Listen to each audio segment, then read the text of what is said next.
2 weeks ago, in part one of the theme, Morality in the New Age, the topic was the old law, or the Ten Commandments. Now, this is not a theme often heard in unity churches. Talking about commandments gets awfully close to the idea of talking about sin, and we don't like to do that very much. But it helps to know Charles Fillmore's definition of sin. Isn't this a riot? What is it, Laurie? Missing the mark.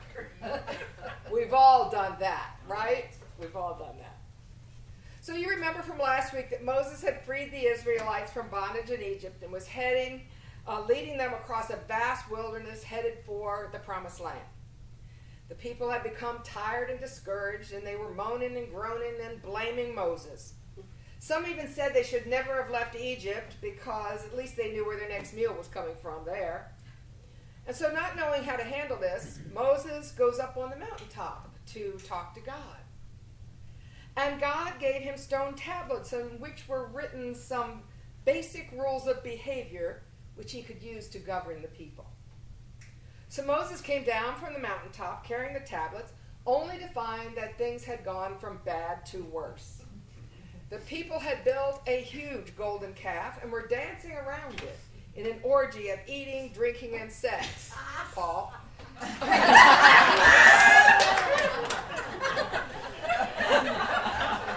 eating and drinking part anyway. Without principle-centered leadership, i.e. coming to church, they have reverted to their basest instincts. When Moses sees this, he's enraged, and he demands that they melt down that false god made of gold. He shows them the tablets, and he tells them that these rules had come straight from God, and that they will perish at God's hands if they do not follow them. Well, the people fear God more than they fear Moses or the unknown terrors of the wilderness, and so they obey. These 10 commandments represented a huge leap in consciousness, remember? For the first time, there are clear rules for ethical behavior. Adherence to them is essential for maintaining any kind of law and order. To this day, they are the foundation for health of body, mind, soul, and spirit, and the basis for self-esteem and personal power.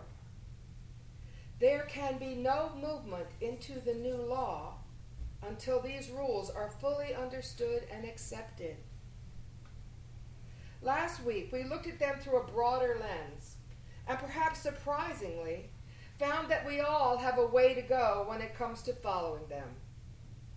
I suggested that we all do a little personal inventory this week, checking in, not out of fear or guilt, but just to raise our level of awareness and sort of take stock and know where we are right now. So that sometime during this week, I expanded even further on those commandments, and I made a copy of that and put it in your bulletin. So if that's of interest to you, you can use it at home, and maybe we'll talk about it a little bit in our circle after church today. So having taken a personal assessment and recommitted ourselves to ethical behavior in all our affairs, we are now ready to take that huge leap of consciousness known as the new law. At the beginning of his ministry, Jesus said, "I've not come to abolish the law, but to fulfill it." He wanted people to understand that the old law would always be important, but that merely obeying the commandments is not enough. Today, we get it, that belief in God and basic ethical behavior are only the entry points onto the spiritual path. The new law is the key that opens the door to the kingdom of prosperity, peace, love, and joy. So what is this new law? You all know it. You shall love God with your whole heart, all of your soul, all your mind, all of your strength, and love your neighbor as yourself. And he went on to say, there is no law greater than this. And let me repeat that. There is no law greater than this. Now here's the real challenge. A mandate such as this makes a list of clear-cut rules seem rather simplistic, doesn't it? Maybe this explains the enduring power of fundamental religions. Dogma that divides the world into right and wrong and black and white and good people and bad people is pretty comforting, especially if you happen to think of yourself as one of the good people. And salvation through Jesus is an easy answer for those who think themselves bad people. But this sort of reductionist thinking has a very dark side, which has caused an untold amount of pain, grief, and violence in the world. Jesus saves all right. He sure does. But the salvation he offers is this: love God with your whole heart, your whole soul, your whole mind, and your whole strength, and love your neighbor as yourself. The need has never been greater for us to plant our feet in this law, as difficult, as confusing, as paradoxical and ambiguous as it may sometimes seem. To begin, I think it's important to understand the word love and the depth of spirituality it points to. To be sure, the love Jesus is talking about has little or nothing to do with the sentimental emotion we usually ascribe to the word. In our humanness, we seem to have a hard time with any other concept of love other than the one we have seen in the movies. We see crimes committed for love, violence perpetrated for love, control called love, fear confused with love, sex called love, permissiveness and dependency called love. It's very confusing and misleading. Yet love is so essential to life that human beings, since the earliest days of recorded history, have struggled to figure it out. Who knows? Maybe the ancient people created that white-bearded father figure up in the sky and called him God because they so desperately needed a human figure that they could imagine to be totally loving. But trying to love this imaginary figure is very confusing as well. By projecting their own behavior onto God, we people, have created a mythical figure who could be benevolent one minute and cruel the next. Think about those poor Israelites. If Father God up in heaven got angry, all hell would literally break loose. Theirs was a love liberally sprinkled with terror. It's really not difficult to see how loving God became as dysfunctional and confusing as loving one another. Yes, it's clear, in the New Age, we need an expanded idea of God and a deeper understanding of love. So if God is not this humanoid figure created by earthlings, who or what is God? Well, unity teaches that God is not an entity at all. Rather, God is spirit, life force, source, the ultimate creative power. The language that is coming from modern quantum physicists as they explore the nature of consciousness is very much aligned with these definitions.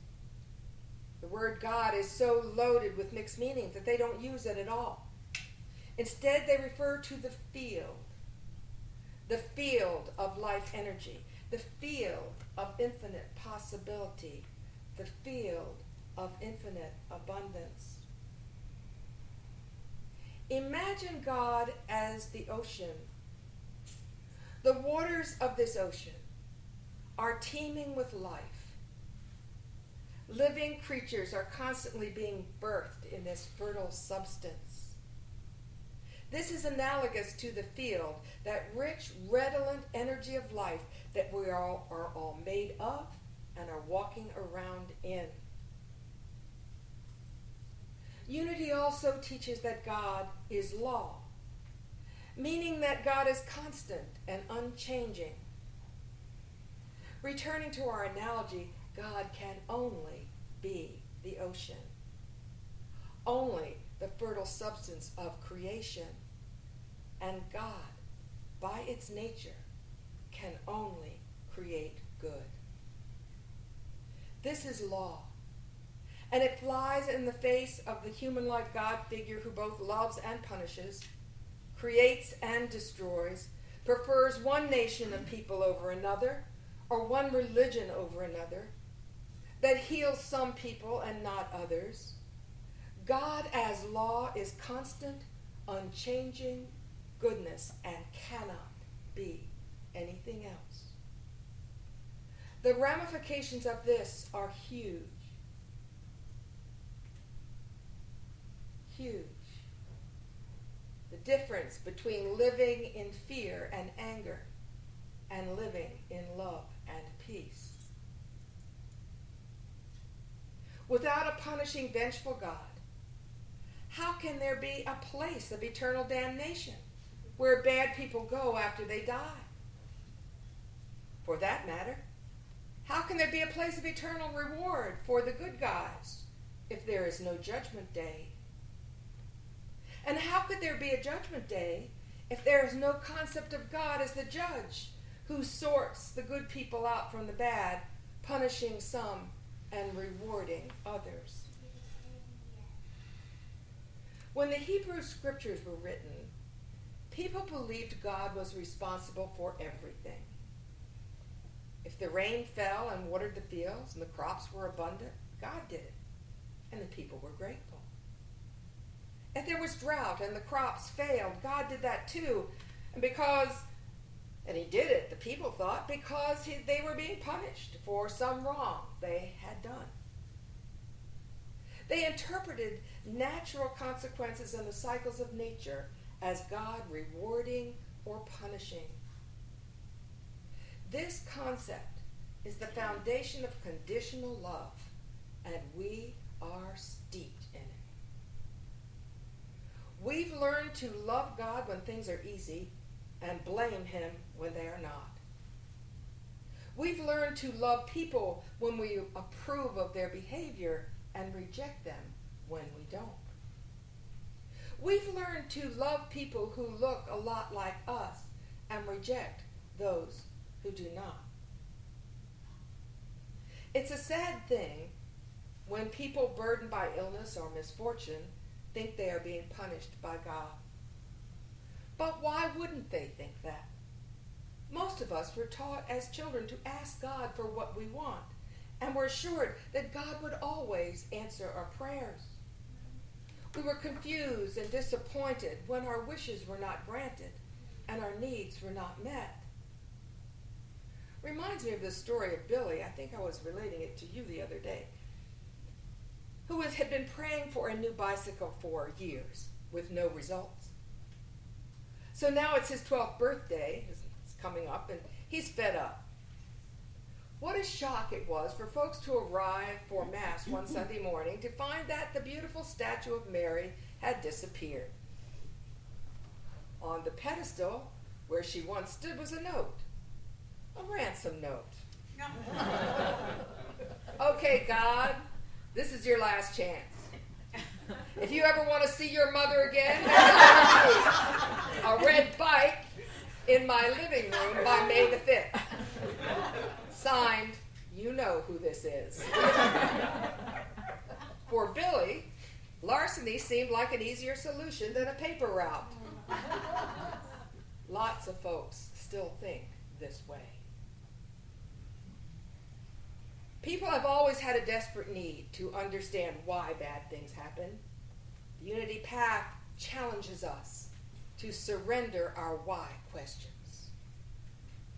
With God as source, unchanging good, unconditional love, there arises the belief that in the vast cosmic scheme of things, there is nothing wrong at all.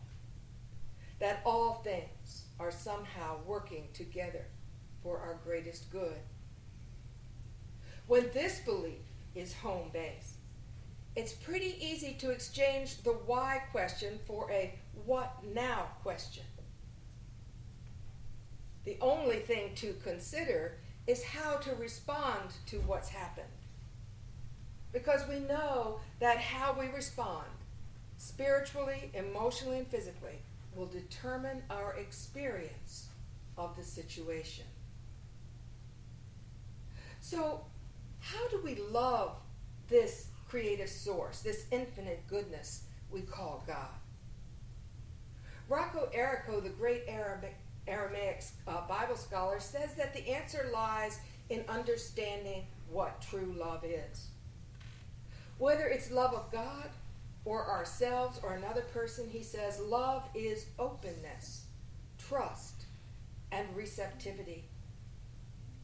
It is the very opposite of stubbornness or resistance.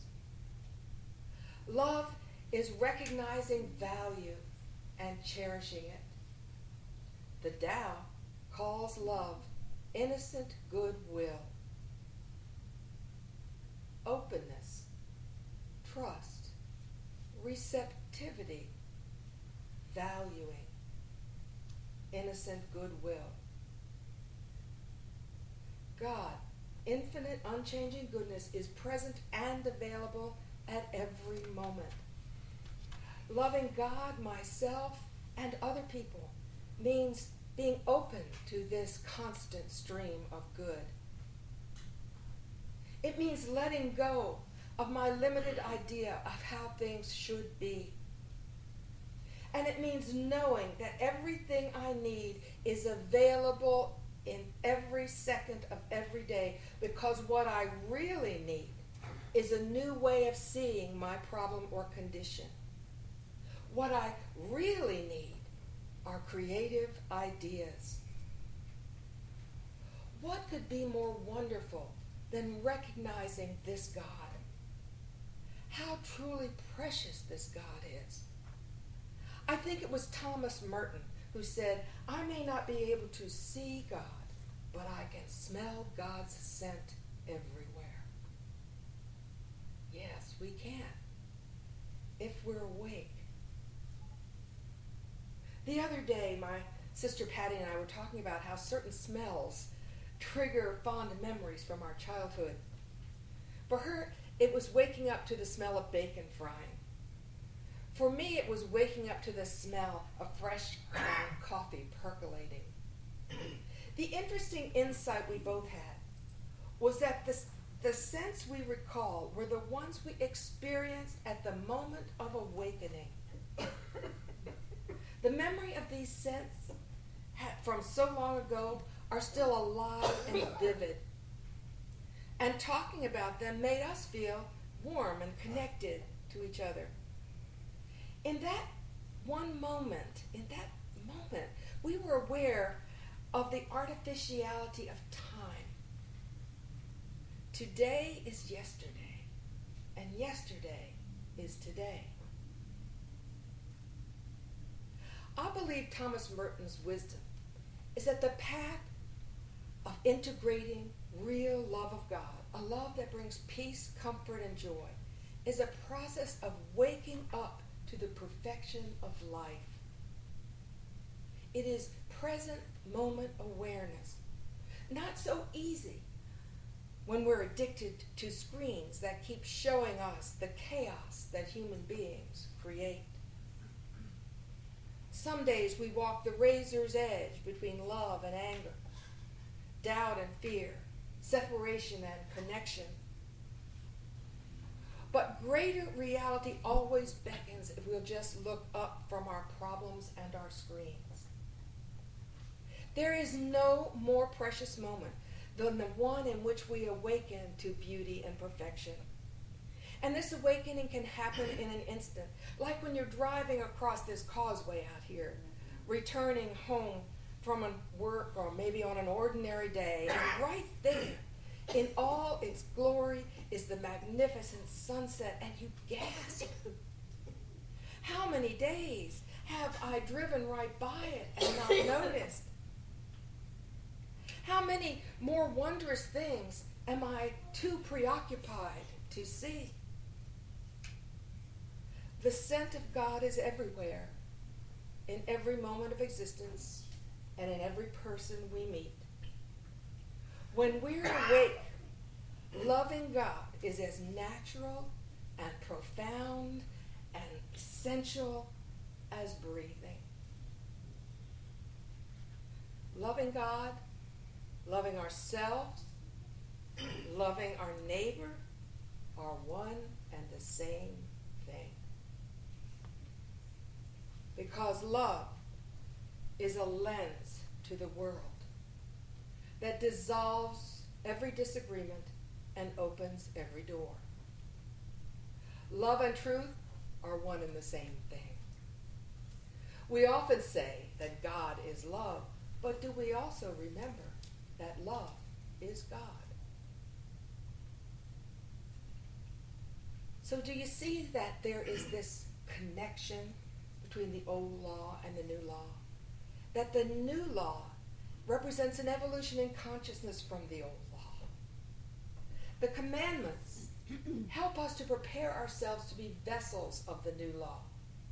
By steering us toward ethical behavior, they cultivate our sense of worthiness so that we can let go of our fear and take hold of that vast love that is our birthright and our potential.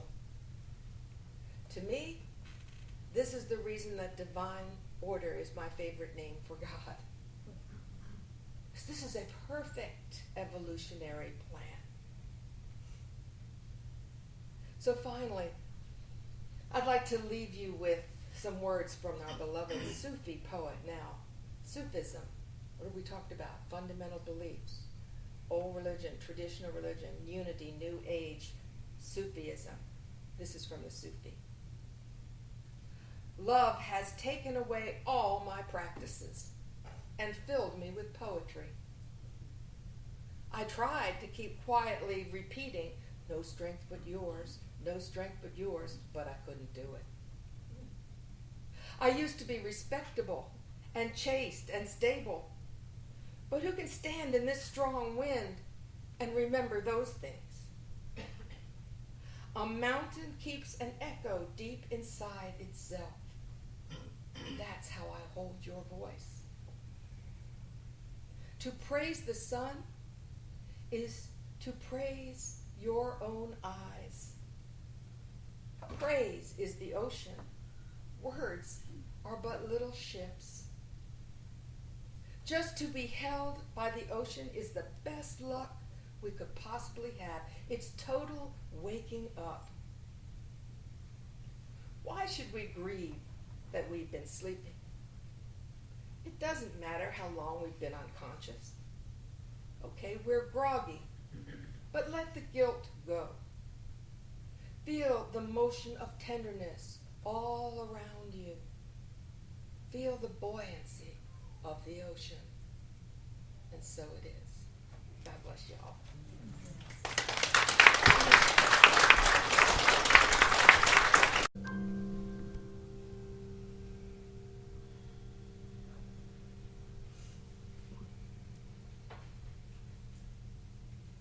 To love God with your whole heart. Affirm, I am one with the field of infinite love. Relax now.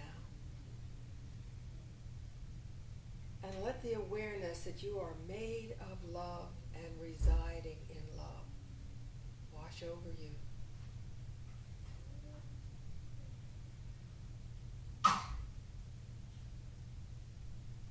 To love God with your whole soul. Affirm, I am one with the field of infinite joy. And once again,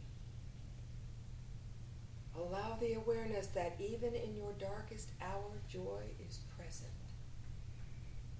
and ready to break through like the new dawn.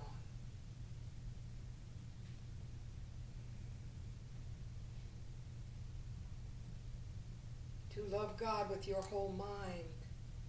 Affirm, I am one with an endless stream of creative thought. Pause and realize that you are made of creativity. That there is no problem you cannot solve.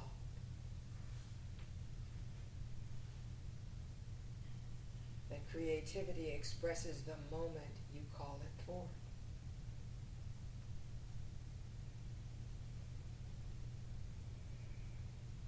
To love God with your whole strength. Affirm, I am one with the field, and I have access to much more than my human power alone. Be still and know that the strength of the field resides in you.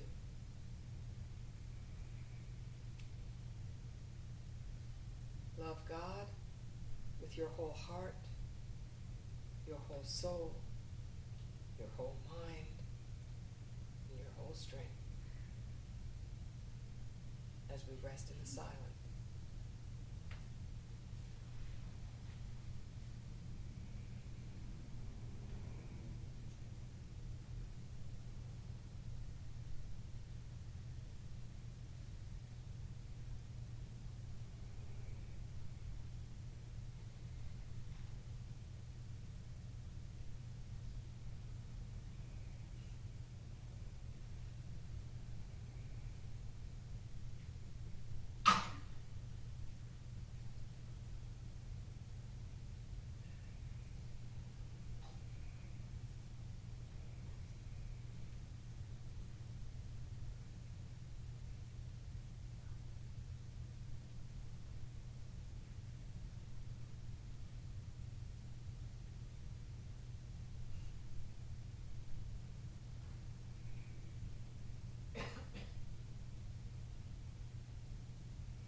As we return our attention to this time and space, we vow to stay awake so that we can smell the scent of God everywhere. See God in every face. Recognize God's footprint walking beside us. In the beauty and the order of nature. In the kindness of people. In a million synchronicities. And in our own compassionate heart. Wonder at these things and walk in gratitude. And if there should come a moment when negativity overwhelms you, know that you have simply fallen asleep for a moment and will soon awake. And when you do, simply say, I am one with the field, and there is no lack.